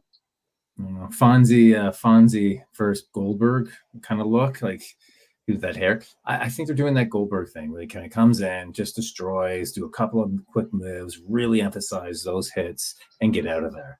That's always the best threat. Kind of like they're trying to do with Hobbs. I feel like they're going to do that with Hobbs, and they're going to do that with Wardlow. Similar, because they need to get those big men up and running and be scary. This is also the third time they're doing this with Wardlow. Mm-hmm. Yeah, I could have used a release. And go somewhere else.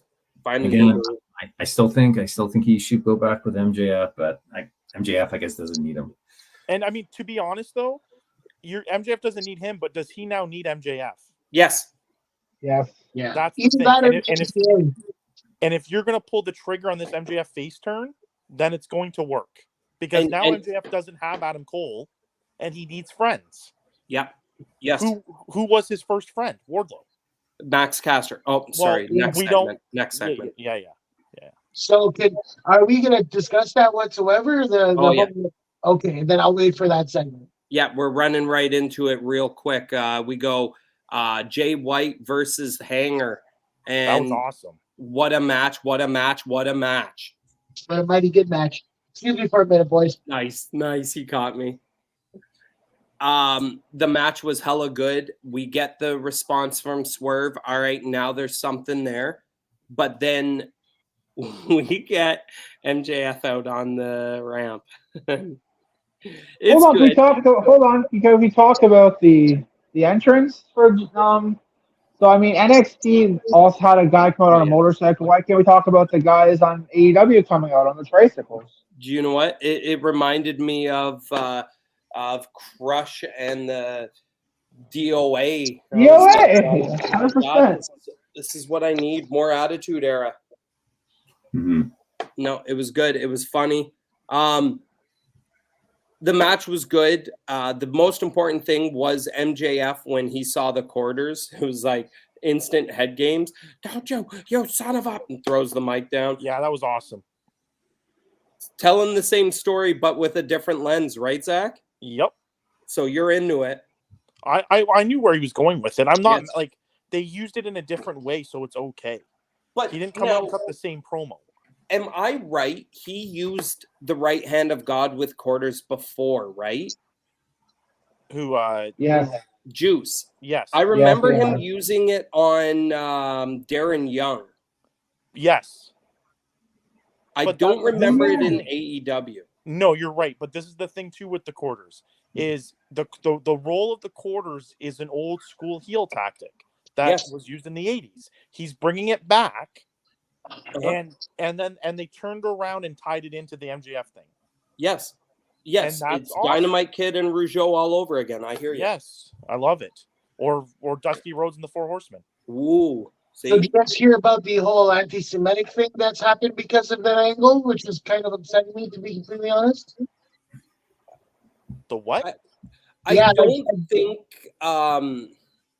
like creative is in MJF's hands, and if he wanted to gain that type of garnered sympathy, I don't think I have a place to say anything on it. Like, I mean, I understand from an outside perspective it can really garner that hate world, but I think with MJF he's using it as a form of get over it. I get to say it. It's part of who I am, so I'm proud of it. But at the same time, there were shitty people in the world, right? I think people are not more upset about it happening. I think people are more upset about the timing of it, given what's going on in the world right now. Not to get political, I think that's the more people's upset about is based on it's happening in the same week.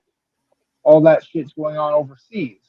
Are you saying that you could? It's kind of like that time when, unfortunately, those London subway bombings happened and they ended up killing off Muhammad Hassan. Yeah, they're going to kill off MJF. Okay, just want to make sure we're on the same page. I mean, Hey, I'm not saying I agree with it. I'm just saying that's what's happening. Hold on, go ahead, Tank. I was just going to say, I think that's an extremely good point by Drummond. And I also think that as far as the storyline itself, like, it's a plot device and we're not at the end of the story. So, like, it really bothers me when fans or the IWC gets caught on certain ideas and obviously their heart's in the right place and they're trying to do what's morally right. But, like, just hang on a second. Just, like, wait till the end of the story because you're probably going to be rewarded. I don't understand what the whole hoopla is about so quickly. And I mean, fickle. Yeah. It's insane what IWC grabs onto to form hate. At times, I feel like bots are absolute. Like this troll farming industry is affecting all mediums, including wrestling. Yep. I do think that when we look at wrestling, you got to take those comments as a glance and walk away. Other than that, I don't think there's a word for it where somebody takes an approach as if they're standing for something like I stand with Ukraine, even though I have no ties to it at all, but I'm doing it because I've got to put up my picture in Facebook so people know I'm for it. Isn't it virtue signaling? Yes, virtue signaling. That's exactly what I'm talking about. And this is exactly that. Jumping on a bandwagon to try and make yourself look like somebody. I mean, even the Twitter warriors want to get over. To be honest, that's why I always supported Zach Gowen too. I appreciate that. I appreciate that. That's funny. As we go forward, we look at the quarters. He's mad. I'm still kind of irritated that he doesn't run in. It's your title. Go take an ass whooping.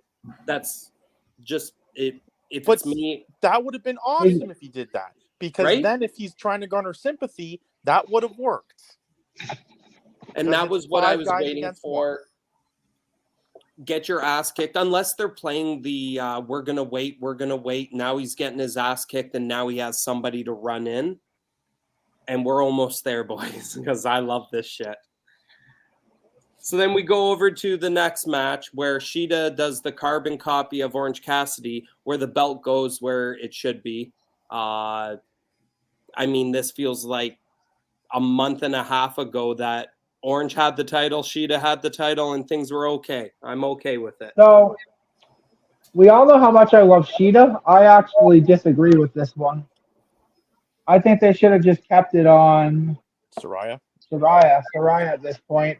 I mean, Sheeta, that just shows how speaks that women's health being unimportant because anytime they needed to make a change, it's always going back to Sheeta. When if you just want to make a change, you don't want Soraya, I would give it to somebody else. Because Sheeta wins one match and gets these title shots and then wins the title. Yes, I can hear you there. And the more I think about it, Shida is a great champion. I don't think she needs a belt to be believable in match. Soraya still needed a couple more matches as champion. Yep.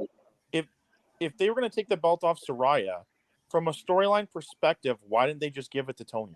That's where I would have gone, especially right now. But I think they're holding her title away from her so she can receive it like it's an Oscar award. That'd be fun. I'm good with that too. It's RJ City all over again. Did they win that in the main event? What's that? Did they win that match in the main event? No, the main event was Adam and Luchasaurus. Yeah, we're almost there because right before there, we see MJF getting the rub down because he's a little sore. And then somebody's rubbing out his arm and he looks back and it's Max Caster. And we, as Supermarks, know Creative Pro brought them both up. They've known each other for years.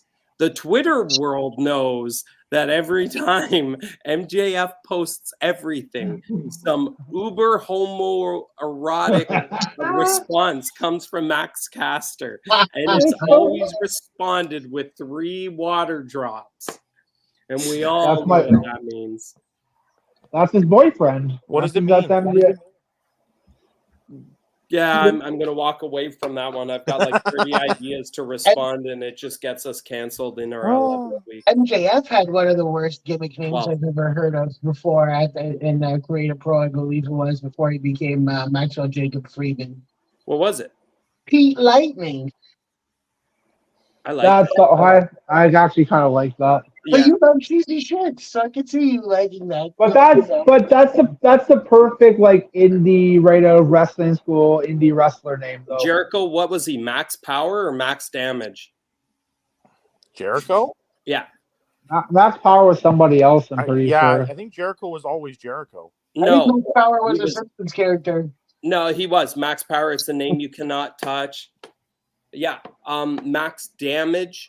And he walked up to Lance Storm, and Lance Storm said, "That is the stupidest name I've ever heard." And he turned around with his head down in the clouds and then saw a Jericho, or I think it was Halloween record. Yep. I believe that was right. And it was like Walls of Jericho. And he's like, "I'm Chris Jericho." But yes, he went with Max Damage because Max Power is the Simpsons reference. Don't forget Lance Storm had a T as his middle initial, eh? Lance T. Storm. Yep. The T stood for Thunder, everybody. Just want to throw that Yes. Nice. So, Tank, how do you feel about this little segment that leads to the Acclaimed and MJF? You know what? Because like you were saying, we all knew about the history being Supermarks and all. A, I loved it, and B, it saw coming from like as soon as they started to introduce. When he started talking about Cole not being around and him needing new friends, I knew automatically that's where they were going. But you know what? Now that we were talking about it 5-10 minutes ago, Wardlow might have been an interesting person to interject in that scenario. And it ended up being Max. And if you play on it properly, you can still end with that result because there are people that are saying, no, we're not going to help him. He's a scumbag like Billy. But Max is playing, that's my boyfriend. Okay. So then if he comes out, picture it, and then Billy goes to stop him and Bowens, and they bring him back, and he's still getting his ass kicked. So we don't get the caster piece yet. And then they bring out Wardlow instead. Imagine the double pop. Would that work for you? Yeah. I know they're not going to do the Wardlow pop, but imagine he shows up with Wardlow and says, I just need one guy to take on the four of you, and it's MJF versus Wardlow. That's believable. I can see the booking work, but we know it's going to be the explain why Wardlow forgives him for whatever reason. Yeah, That would be the biggest Wardlow pop, though. If he came up from Jeff, people would go nuts. And it would reinvent his status right away, like that. Don't forget, Sean. Don't forget when Sid attacked Sean. Who saved Sean? Diesel did, even though Sean turned on Diesel. Yeah, and it's like it never happened. They were best friends again. So I would like that to play on the caster stuff and then pull him back, and he understand. But then in the future, you still have that tandem because the Twitter stuff still goes on, and you know something's gonna come of it. But it's like MJF and Adam Cole, baby. Tease it, tease it, tease it. Don't actually do it. That's saved for later. We bring out Wardlow. Wardlow ends up helping him, gets the pop. He's back to where he needs to be. And then he can turn on MJF. And it just makes more for MJF to look good. So part of that segment that I want to talk about was MJF called Adam Cole, and they talked for like maybe 30 seconds, and then the line got dead. Yeah. So during this whole during these segments, because Cole's injured and they're doing the Roderick Strong thing, they're not, if you notice, unless Adam Cole says something, they're not really mentioning MJF anymore. Yeah. And he's not really, and MJF is not really mentioning the Kingdom and Roddy. Is this the way they break away Cole and MJF without actually doing a turn?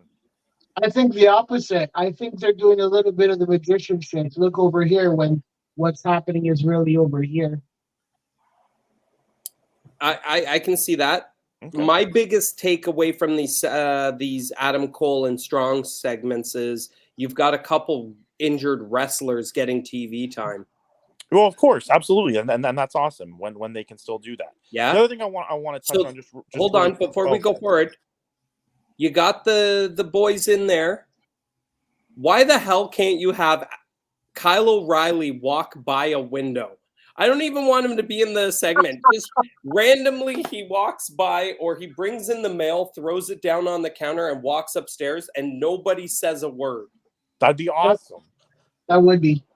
That reminds me, they did it once or a couple of times with Orange, where like there is a battle going on and behind stage, and like a bathroom door pops open as they fall through the door, and he's just leaning against the wall in the background as they continue to scrap.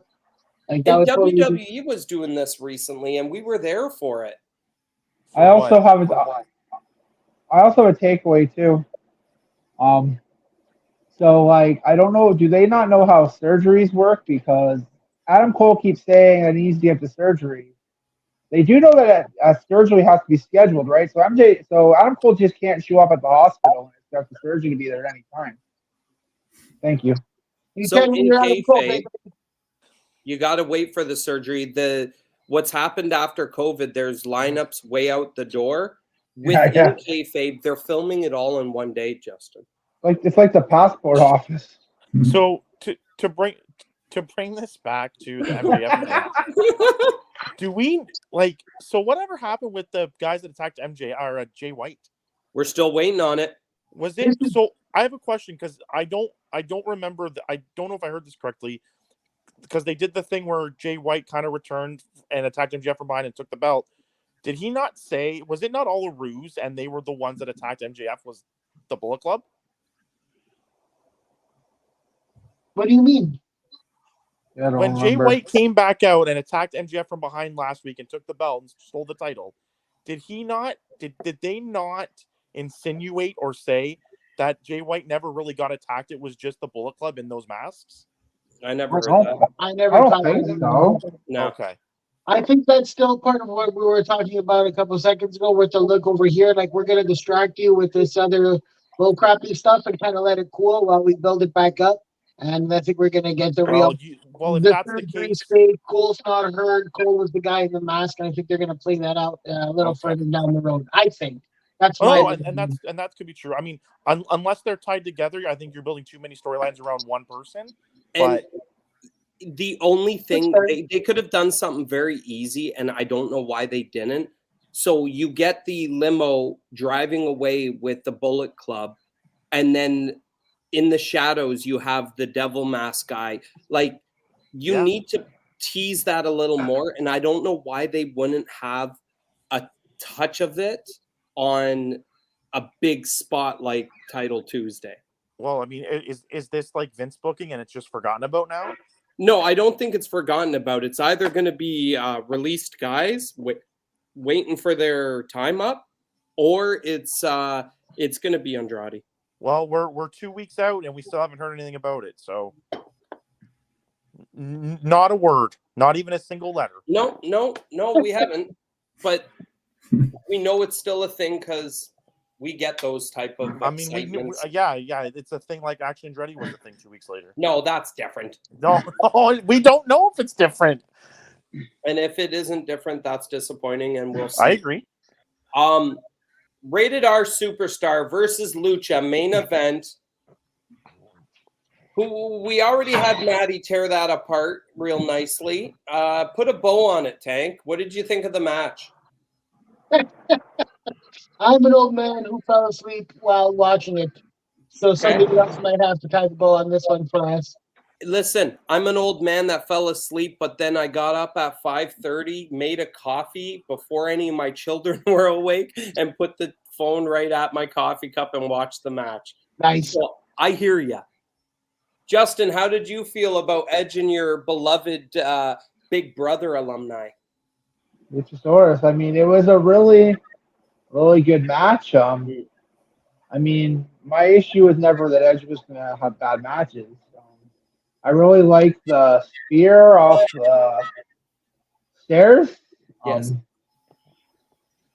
And I'm interested to see if Edge continues to do stuff like that, because that's not really something he would regularly do, stuff like that. He's kind of very old school type of wrestler, unless it's like a TLC match or something. But it was pretty good.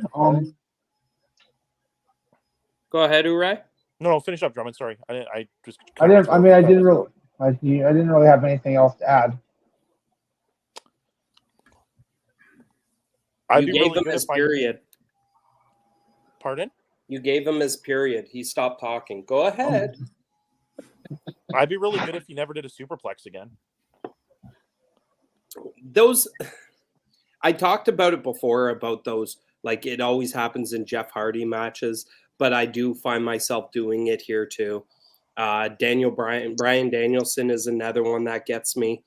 I always bite my knuckle when they're doing something crazy because I'm just like, please don't. I know how close it was to you being paralyzed, and we saw draws, and that's sad enough. We don't need it. I mean, the thing with Brian was his concussions, right? Yeah. So, I mean, you can always make a shot to the head look good and still pull it back and still make you wonder. But the whiplash from a superplex, you ain't faking. No. Hawk had a beautiful looking superplex. I just wanted to put in there for 2 seconds. What was that? Had a beautiful looking superplex. I agree with your point. I'm not even trying to add against it or whatever. I just wanted to pepper that in. It looked really sweet when he did it. Oh, it was awesome. I'm not saying it was awesome. Yeah. I'm good if Edge doesn't do those anymore. Yeah, I hear you. So as this match comes to a close, I got really excited because it was very interesting because it felt so Attitude Era. It felt so 2000s early WWE. Everybody's coming. And you had this guy. There's a story. All right, why is he there? Oh, wait, now Hangman's coming. And it was one of my favorite style of cluster fucks. Normally I hate them when none of it makes sense, but everybody there made sense. And I really enjoyed everybody being there, everybody teaming up on each other. I'm like, oh my God, yes. I felt like it was 1999 Monday Night Raw. Everybody's going nuts. So you told me something one time, Dusty. You said you didn't like back then when they would put a good guy and a good guy together to face two heels because they were two good guys and two heels. Yeah. So I thought about this as I watched that segment. Yep. So you're right, everyone did make sense. Yeah. You know what didn't make sense? The ending picture with the two of them in the ring. No, that was fine. Okay. So Swerve comes out and Hangman comes out after, right? Yeah. That makes sense. Yes. You know what? The part that didn't make sense is 2 seconds later when Claudio's helping Hangman beat up Swerve. The reason that didn't make sense is, wasn't it 4 months ago where the Blackpool Combat Club tried to take Hangman's eye out? But they all shook hands. They were friends. Oh, okay. Remember in the Blood and Guts, they were friends. Oh, okay. They bled together. They're friends. Yeah. I must have. I must have missed the backstage. Together. Okay. Bled together. Yeah. All right. Bled. Yeah. I just want to add that AEW should never call their War Games match Blood and Guts after what I saw on Saturday. Thank you. That's real blood and guts. Yeah. It was something. Was that the Art of the War Games? Was it that? Yeah. Oh, yeah. It was the art of something. Sick. I might have to look that up out of curiosity. What was that, bud? I might have to look that up out of curiosity. Sure. Do it. Yeah, do it. I endorse that. That's a watch wrestling search if I ever heard it. I will say I'm going to rewatch the Josh Alexander 6-man because I want to give it more attention. I remember the Ishii versus Josh. Their spots looked really nice. So I want to get more of the story out of that. Impact is looking fun. We've got a lot of really damn good matches coming up. Oh my God, Osprey versus Speedball. Finally, that thing is going to be fire. Can't wait for that. I'll tell you, I think Meltzer even said this might be the greatest match that Impact has ever had. I don't know if that included TNA, but I was assuming it did. And then they announced something. And Urai, what did I say as soon as I heard the announcement? You said we're going to Chicago. If I could come up with a good chunk of money to do this trip, believe me, this is a trip I was willing to do. And if I would have joined you.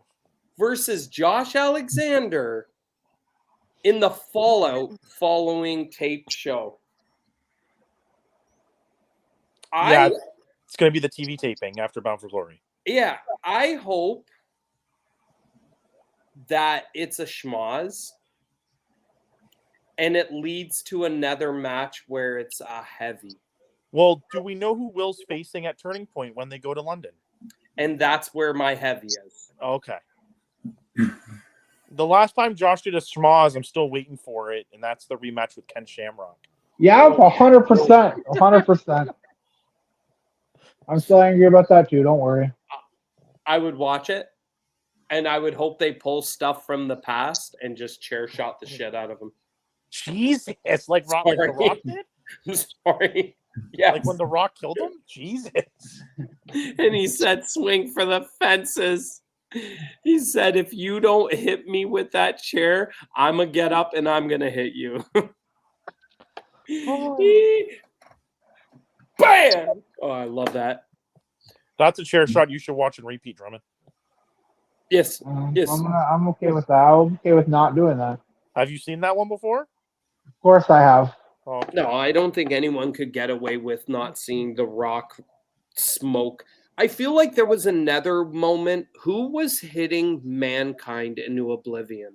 The Rock. The Rock. It was The Rock too, right? Was that the no fans match? No, that was No, the that was the Rumble when I his think hands it's were was- handcuffed. was there. Foley's And been with Noel was in attendance. Sorry, Tank, go ahead. I was saying the same thing. I'm pretty sure Foley's family was there. Yeah, Yeah, that's right. it was taped for Beyond the Mat. Yeah. When we were at Mania weekend, there was a show. We went to that Blackcraft show, and Frank Oh, the Clown Jesus. came out, and I yelled, "Hey, Frank!" I'm like, "Oh, Noel's gonna get traumatized again." Nice. Nice. Oh, that was a Frank good the show, Dusty. Clown. Remember that show? You were there for Human most of that. sacrifice. Hey, He's the human listen, sacrifice. listen, Tank said it. Some of us are old men. Oh, I remember. Right. We went to this show, Tank, Like and midnight. I can't do nights. I can't be up those late nights. We get these awesome balcony seats, and some of the greatest people are in ring. There's Necro Butcher, there's Penta, there's everybody. Luchasaurus, Teddy Hart. And I ended up doing this one. Midnight shows in New York City kill. And it sounds awesome though. There- That's what happens. There's someone was literally killed. There was a human sacrifice. There was a human sacrifice at the beginning of the show, yes. Some of the things in wrestling that are beautiful. Joey Janela chopped me and Drummond that night. He did, and Gangrel said hi. And Gangrel said hi to us. He did. That's true. Yeah. Yeah, Joey Janela came out of the bar up on the balcony there and looked at me and Drummond and chopped us. He was pretty drunk. Good times. Good times. Well, that's another week of wrestling. I'm exhausted. And I think what I'm going to do next is I'm going to end this pod and I'm going to go downstairs and I'm going to watch a little more wrestling. And that's the Dusty finish. Good night, Night, boys.